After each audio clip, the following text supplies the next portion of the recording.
Halloween, and today I'll be taking you to Key West. We're going to be talking about Robert the Doll and his home, the Artist House. We'll also be going to the Hemingway House and to the Key West Cemetery and another haunted location, Captain Tony's Bar. Just to preface a little bit of what my beginning footage is, we took the Key West Express to Key West. I would recommend it to anybody. It was really cool. You get on this giant boat. We live in St. Pete, so we had to drive to Fort Myers to board the Key West Express. And it just kind of cuts a little of the time out. It's a really long drive, otherwise about 8 hours. Cut about an hour and a half off, but it's more fun than driving, you know, because they have a bar and everything. You can drink, they serve food, just little stuff, hot dogs, hamburgers, pizza, or, you know, and breakfast if you board the ship early, which I think it always boards early. I'm not really sure. But as soon as the boat starts moving, they're serving beverages on the way there. So it was a really cool experience. And my first time ever doing that. I'm going to pepper in several food stops that we went to that were just phenomenal. I have to say Lucy's was my favorite, not just because the name of it is Lucy, but Lucy's was absolutely my favorite restaurant we ate at. It's right on Duval Street, and they had like the best Mexican I've ever had. When I say Mexican, like tacos, nachos, if you're into that sort of thing, it was so freaking good. And we also went to Donnie and Mark Wahlberg's burger joint, and it's located right on the harbor. So it was kind of real scenic, it was beautiful, and they had really good burgers. And we went to several other stops. You're gonna know the best stops to eat. These were definitely some of my favorites. So enjoy.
Robert Eugene Otto was born to very wealthy parents in 1900. It was said that his parents were very strict disciplinaries and would sometimes abuse the home's staff, housekeepers and things like that.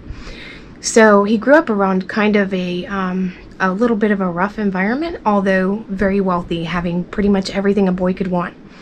The very large home called the Artist House was built in 1887 by Thomas Otto himself. Thomas lived in the home with his wife and Robert Eugene Otto for over 40 years. I think the wife passed sometime prior before Thomas passed away. And once he passed away, Robert Eugene Otto inherited the home. Robert Eugene Otto, as a young boy, was gifted Robert the doll by his grandfather. Evidently, his grandfather had been visiting Germany, and he thought he'd bring back this doll that he'd purchased in a store called the Steiff Company. I guess he was just smitten with the doll and wanted to bring home something for his grandson. So he brought the doll home.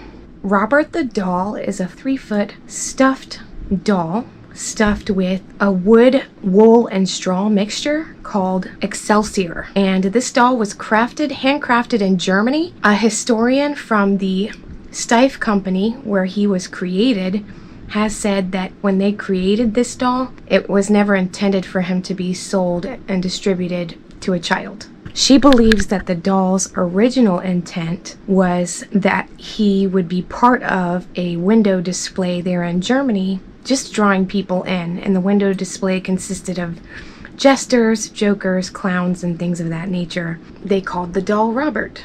And over the years, he started developing a really unhealthy relationship with this doll. But even after he got married, he remained very close with this doll.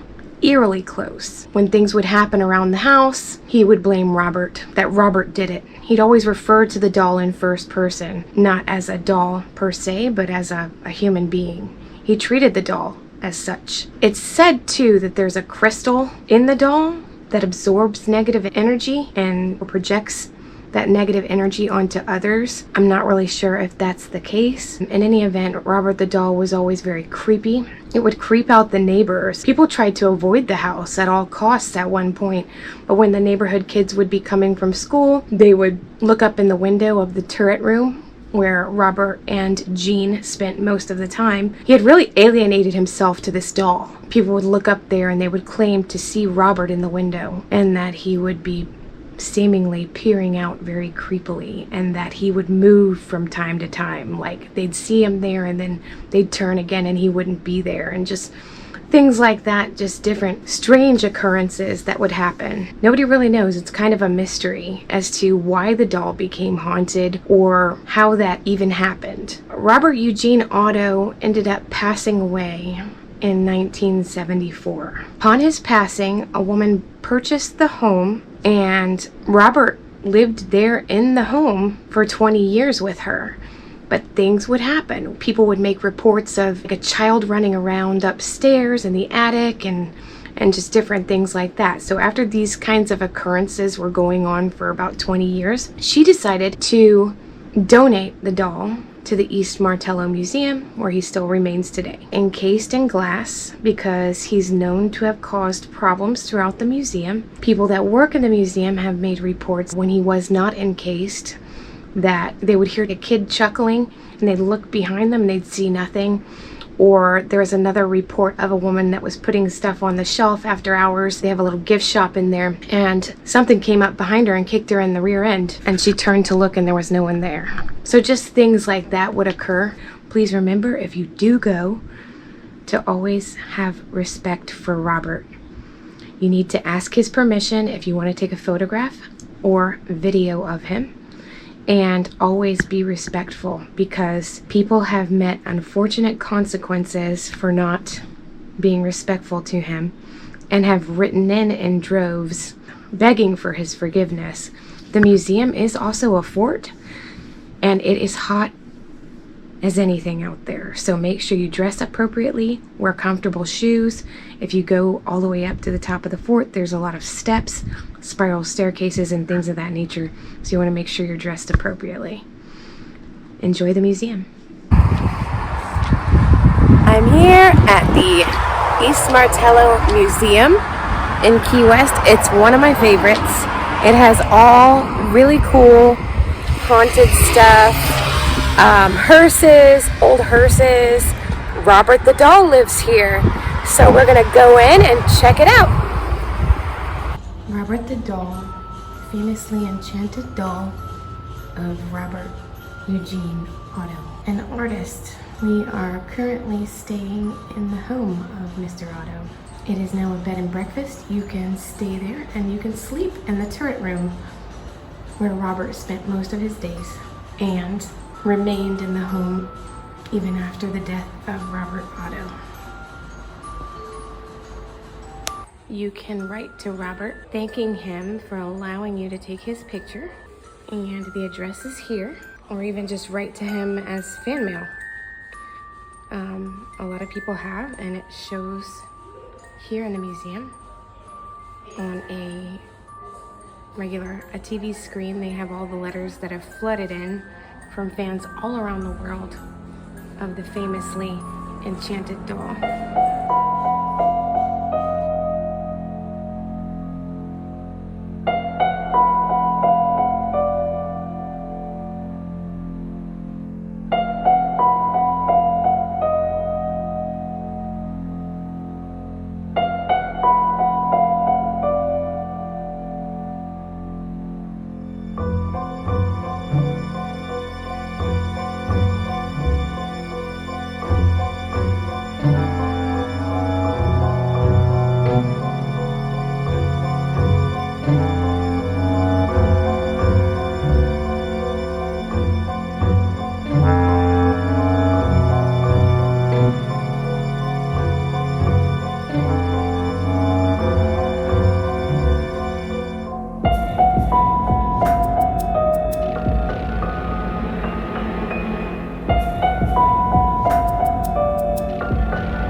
Spiral staircase going up to the top where you can look out, and I hear there's a really nice view.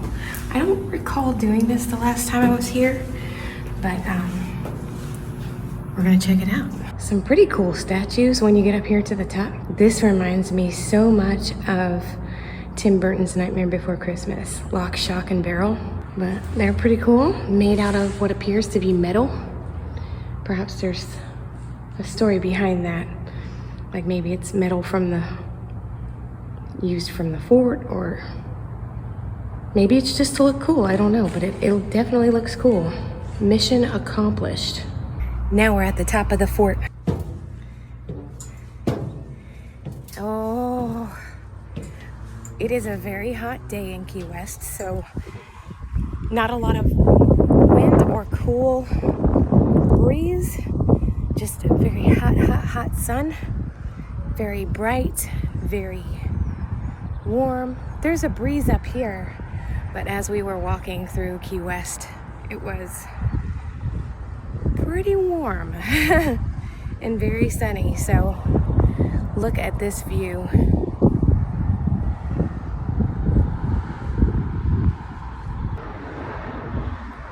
Does that not look like water you want to jump right into? Because I want to right about now. I just want to leap off the bridge there and just go right in. But this has a great view as well of the museum down below,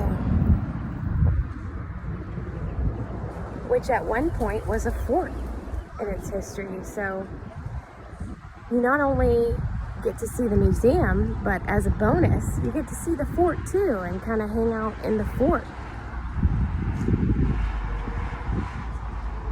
Very cool. Probably my favorite museum I've ever been to up to this point. I've got many more places I need to go. Oh, look, iguanas. 2 iguanas sitting there on the roof. 2 iguanas just chilling. That's awesome. Ernest Hemingway arrived in Key West, Florida in 1928. He and his wife, Pauline, fell in love with the beauty of Key West, and they decided to live there. The house that they moved into was actually a wedding gift from Pauline's very rich uncle, Gus, and he purchased the home in 1931, shortly after their arrival there. The home was in disrepair. It was kind of, I wouldn't say condemned, but in very poor shape. And the couple restored the structure's original integrity for much of the 1930s. They just kind of worked on the home, brought it back to life, and made it once again the Spanish colonial marvel that it once was before, and this made it a National Historic Landmark. Hemingway lived in this home from 1931 to 1939, writing some of his greatest pieces, including A Farewell to Arms, To Have and Have Not, and For Whom the Bell Tolls. The home features a large swimming pool, which was designed and installed during the Hemingways' stay there, during their ownership of the home, and at the time cost $20,000, which in these days it's equivalent to $340,000. And if you've ever been, there are 30 to 50 polydactyl cats just roaming around the premises. One cat, a white cat, had been brought over by Ernest Hemingway, and that cat, I guess, reproduced and reproduced. Now there are several of the cats roaming about the house. Pretty much every room you go into, there's a cat sitting on a bed or a piece of furniture, or you'll see that in the photographs as well. But I would advise not to pet them because they're not really domesticated. I went and pet one and she bit me. So anyway, we're here at the Ernest Hemingway House. We're gonna check it out. So we're in the Hemingway House. I will say it was expensive to get in. $34 for me and my husband. And I'm underwhelmed. Hemingway was a cool guy and he's got a lot of cats with 6 toes, which is kind of cool and different, but it smells like cat piss in here. And it's a short little unguided tour where you could choose to take the guided tour, but we chose not to, so it is what it is. But I can say now that I did it. So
we're here at the historic Key West Cemetery, established in 1847. It's established on 19 acres of land. There are approximately 100,000 burials here. So we're gonna go in and see what we can see. This is the historic Key West Cemetery. Now it's very reminiscent, in my opinion, of the La Union Cemetery that is located in Tampa that I did a couple weeks ago. There are giant lizards running around everywhere. There's roosters. I'm gonna get as many photographs as I can. It's on 19 acres of land with 100,000 burials, so there's no way in the world I'm gonna get through it all today. But I'm gonna take some pictures of the most fascinating and unique things that I see here, And hopefully it inspires you to come someday and visit the cemetery, because it is really beautiful. Lots of above ground plots, mausoleums, niches, and things like that. And just everything very, very cool. The way it's laid out, very unique. And it's literally inches or just a couple feet between each burial. So it's very condensed as well. When I was looking into it online, it actually said 100,000 burials is less than the population here in Key West today. So there's more dead people in Key West than there are live people, which is kind of a cool little tidbit. But we'll see what we can see, and I'll take some stills for you. You're gonna love this cemetery. Very cool one to come and visit for sure. What I've really been loving lately and noticing in all the cemeteries is that there's a veterans memorial, and this one here is just beautiful. It's a small gated area where all the veterans are buried. This says, in memory of the victims of the disaster of U.S. battleship Maine and Havana,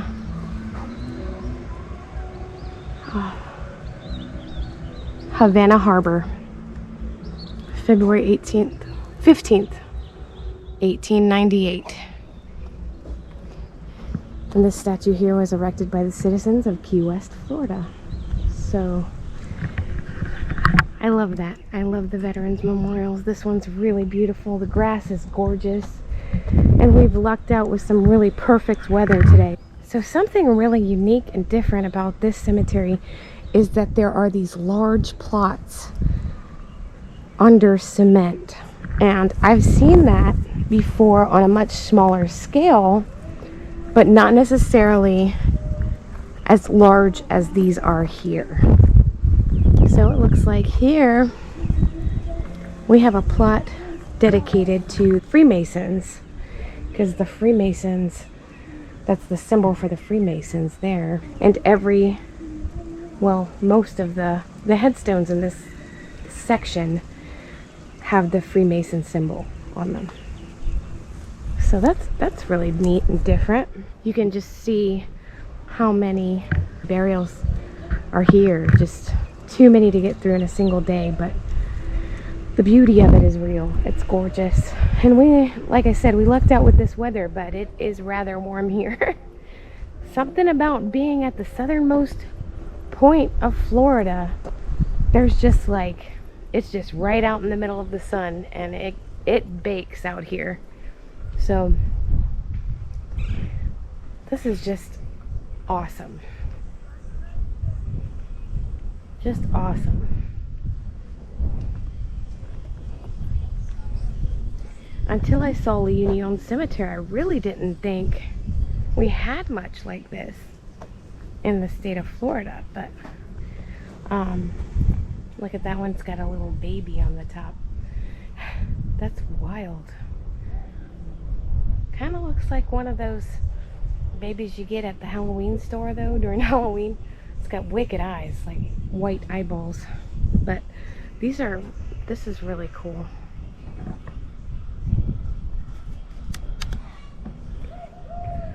I did read online that they are no longer burying people in this cemetery. There was a certain time period where they did open up more real estate for the departed here at the cemetery, but I think it was kind of a window of time that sort of opened and then closed months later, so, or years later even, but it didn't stay open for too long. So there are some more recent burials, but not very many. Wow, big mausoleum, and it has these large tombstones, just about as tall as me, right in the front. I'm not kidding with you. If you want to come see big lizards, if you're into that sort of thing, they're all hanging out at the cemetery. I've seen like 100 large iguanas so far. I've taken pictures of some of them, but they scurry pretty fast. They're pretty scaredy cat. so they're pretty scared of you. But still a cool thing to see, and lots of roosters. So if you like chickens, you'd be in the right place to come here. Lots of wildlife, cool things to see here in Key West. As you can see, they have the above ground burial vaults, they have mausoleums, they have a little bit of everything, and some very cool stuff. Just really cool. Very cool. A lot of older burials. Well, I mean the 1800s. So you'll see a lot of that. There's one passed in 91, Sawyer. So it looks to me like if you already had a significant other who had a plot here, like this one's husband passed in 62. And it looks like her ashes were just placed upon the top of his burial in 2013. But if you already had a loved one who had passed and was buried here, then you could also be buried here. But as far as, you know, new burials, I've heard that people are no longer being buried here.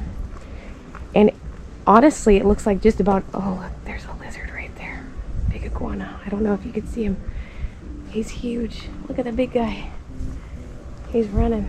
See, they scurry pretty fast when you approach them. They live underneath. He just went under into that burial vault. Another little guy there. They're just about as exciting as everything else around here.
This is us as we're leaving the cemetery. It is huge, and we just drove about a block and there's still cemetery, so there's no way you can do it in a single day or even an hour. If you really wanted to get into seeing the cemetery, you would have to come and make it a, you know, maybe a 2-trip or 3-trip even.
Captain Tony's bar is known to be haunted by a woman in blue. She was not a very good person in life, and she continues to haunt the area.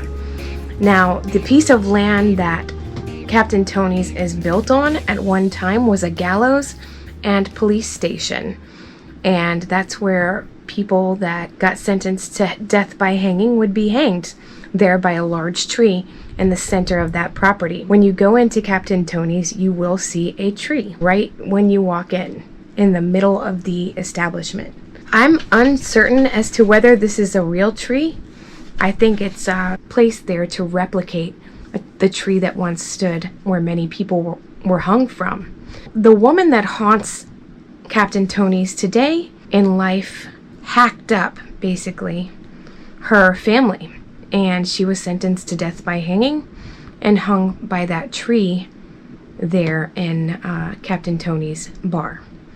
When you go into Captain Tony's, it's a sight to behold. It actually looks like a haunted place. It's very darkly lit at night. Very cool to go into. There's all these dollars all hanging all over the walls. It's literally covered in dollar bills. People that have passed through and written a note on a dollar bill, written their names, all kinds of different things. And a lot of underwear. Women's bras primarily are hanging all over the beams overhead. And there must be thousands of them. I even saw a pair of men's shoes. I think I saw a pair of underwear. All in there hanging all above the bar there. It's really a cool place to go if you wanted to just hang out. The beers are pretty reasonable as well. And I just loved it. I wished I had more time to spend in there. It was actually one of the last places that we went.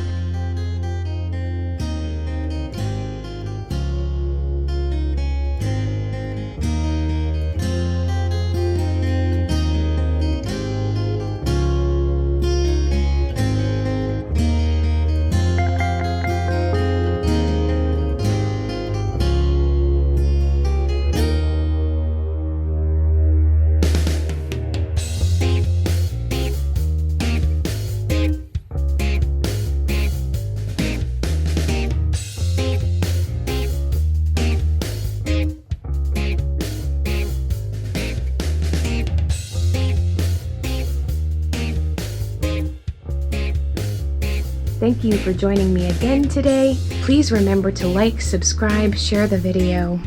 Whatever you can do to help, it's going to help me continue to make these videos for you.